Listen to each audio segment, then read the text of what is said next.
Comment faire pour réussir à acheter un immeuble de rapport au Canada? Tu es sans doute intéressé par les immeubles de rapport ou encore ce qu'on appelle des plex, parce que ce sont des bâtiments dont la valeur s'apprécie fortement, des bâtiments qui sont extrêmement faciles à vendre et surtout des bâtiments qui sont extrêmement faciles à acheter quand on est débutant. Dans cette vidéo, je vais te donner 5 stratégies, 5 conseils, 5 étapes à travers lesquelles tu dois passer pour réussir à acheter ton premier immeuble de rapport. C'est parti. Bienvenue sur ma chaîne, je m'appelle Uriel Bigot. Je suis un investisseur immobilier. Aujourd'hui, je ne fais plus de la construction neuve de gros multilogements, c'est-à-dire des bâtiments de 100 logements et plus, mais j'ai d'abord commencé par mon premier immeuble de rapport, mon premier plex, qui m'a ensuite permis d'acheter d'autres bâtiments et de tranquillement faire grossir mon parc immobilier. Donc, d'abord, pourquoi un immeuble de rapport? Un immeuble de rapport, ça va être un immeuble qui contient plusieurs logements. Donc, on parle souvent, par exemple, de duplex. C'est un bâtiment qui a 2 logements. On parle de triplex, un bâtiment qui a 4 logements. On parle de quadruplex, tu l'as deviné, un bâtiment qui a 4 logements.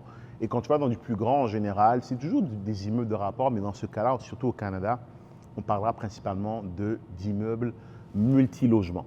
Et comme tu peux voir, c'est en opposition avec la maison ou le condo parce que ce sont des bâtiments dans lesquels il y a plusieurs unités. Bien sûr, la beauté du modèle, c'est que tu peux décider de vivre dans l'une de ces unités, ce qui va te permettre de réduire au maximum ta mise de fonds.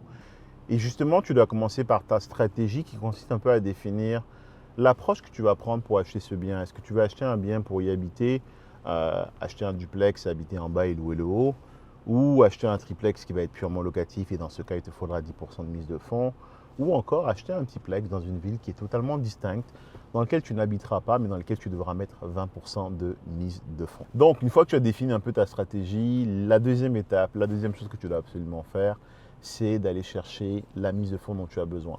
Donc, prends pour acquis que si tu veux acheter un duplex, il te faut 5% de mise de fonds. Donc, un bâtiment de 500 000, il te faudra un 25 000. Un bâtiment de 500 000 qui serait un triplex, il te faudra un 50 000 pour l'acheter. Et si tu veux acheter un bâtiment dans lequel tu ne prévois pas d'habiter, comme par exemple un 4 logements à Shawinigan à 600 000, il te faudra 20%, à savoir 120 000. Ces montants peuvent paraître élevés, mais très honnêtement, ils sont assez faciles à récupérer si tu utilises les bonnes stratégies. Ce que je te conseille toujours de faire, c'est bien sûr d'avoir une certaine épargne, mais ne t'arrête pas à ton épargne. Il est possible, grâce à des stratégies très alternatives, d'aller chercher des compléments de mise de fonds pour venir booster le montant qui est à ta disposition afin de pouvoir acheter de plus en plus gros. D'ailleurs, si tu veux en savoir plus, tu trouveras dans la description un lien pour participer à des événements que j'organise les samedis, dans lequel je te partage un peu toutes ces stratégies que tu peux utiliser pour aller chercher encore plus de mise de fonds, pour acheter toujours encore plus gros et encore plus souvent. C'est la clé. Troisième élément, une fois que tu es clair sur ta mise de fonds, tu es clair sur comment tu vas financer ton bien, l'étape d'après, c'est vraiment de choisir ton secteur, de définir où est-ce que tu veux acheter. Et comme tu peux bien le voir, ça dépend aussi de ton budget. Un duplex, par exemple, à Montréal, te coûtera au bas mot 500-600 000, tandis qu'un duplex à Shawinigan, tu peux l'avoir pour 250 000.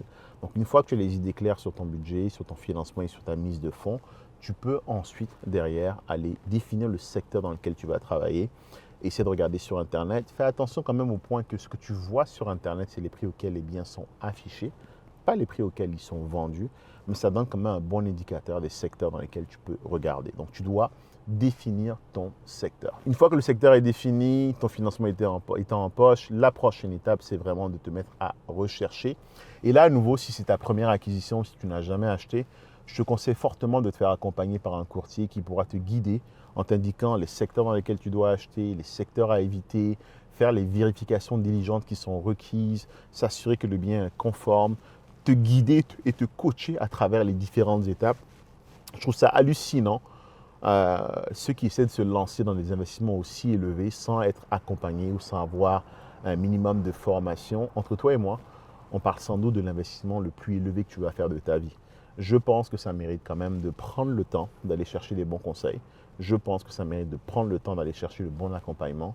Et à minima, fais-toi accompagner par un courtier ou par un coach qui pourra te permettre d'aller beaucoup plus vite, d'aller beaucoup plus loin, mais surtout d'éviter les erreurs qui pourraient te coûter très cher. Un point aussi important quand tu fais ta recherche, et ça c'est la particularité du marché canadien, c'est ne t'arrête surtout pas à ce que tu vois aujourd'hui. J'aime souvent dire que le plus facile, c'est d'acheter. Le plus important, c'est ce que tu fais après l'achat. Certains s'aventurent à dire que le profit se fait à l'achat. Je suis en partie d'accord avec parce que le vrai travail d'un investisseur immobilier, c'est la valeur que tu vas créer après l'acquisition. Le vrai travail commence après le notaire.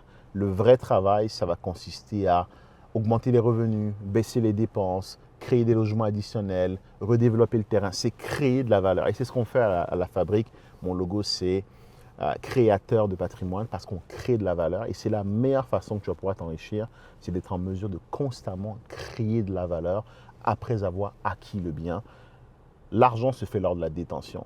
Un peu à l'acquisition, beaucoup à la détention, très peu à la disposition. C'est vraiment quand tu détiens le bien que tu dois être en mesure de le booster. Et donc, ne t'arrête pas à ce que tu vois. Si tu veux acheter, par exemple, un immeuble, un duplex, un triplex, ce qu'on appelle couramment un résidentiel, j'ai d'ailleurs dans la description un lien qui pourra t'envoyer vers un chiffrier que j'ai mis spécialement en place pour le marché québécois canadien qui va t'aider à comprendre la valeur actuelle du bien, donc à combien tu devrais l'acheter, mais qui va aussi t'aider à te projeter dans le futur et déterminer la valeur future du bien parce que c'est vraiment lui qui doit être l'indicateur que tu dois regarder principalement pour acheter. Ce chiffrier va aussi te permettre de calculer le rendement de ton investissement, surtout lorsque tu mets en place des mises de fonds alternatives. Il va aussi te permettre de faire un peu, de projeter un peu dans l'optimisation. Donc, qu'est-ce que tu peux aller chercher avec ce bien? Tu trouveras le lien dans la description, il est très utile. Personnellement, c'est celui que j'utilise dans toutes mes transactions et que tous mes clients utilisent dans toutes leurs transactions. Voilà, c'est fait le tour de ce que je voulais te partager. Donc, bien évidemment, la première étape, c'est vraiment de t'assurer d'aller chercher de comprendre ta stratégie, d'aller chercher la mise de fonds et le financement, de définir ton secteur, de partir à la recherche, mais de comprendre que la clé, c'est ce que tu feras après l'acquisition, dans la création de valeur. Et c'est surtout d'ailleurs ce qui va te permettre de pouvoir acheter ta prochaine propriété et donc de multiplier les acquisitions. Si ton intention est de pouvoir te monter un parc immobilier en répétant les transactions, disons à partir de une fois par an, il va être vraiment important que tu sois en mesure de transformer ton premier bien en un tremplin qui va te permettre d'acheter le suivant et ainsi de suite. C'est comme ça qu'on se monte un parc immobilier. Voilà, ça fait le tour. Si tu as aimé la vidéo, ce que je t'invite à faire, c'est regarder soit cette vidéo ou cette vidéo. Sinon, je te dis à une prochaine. Salut.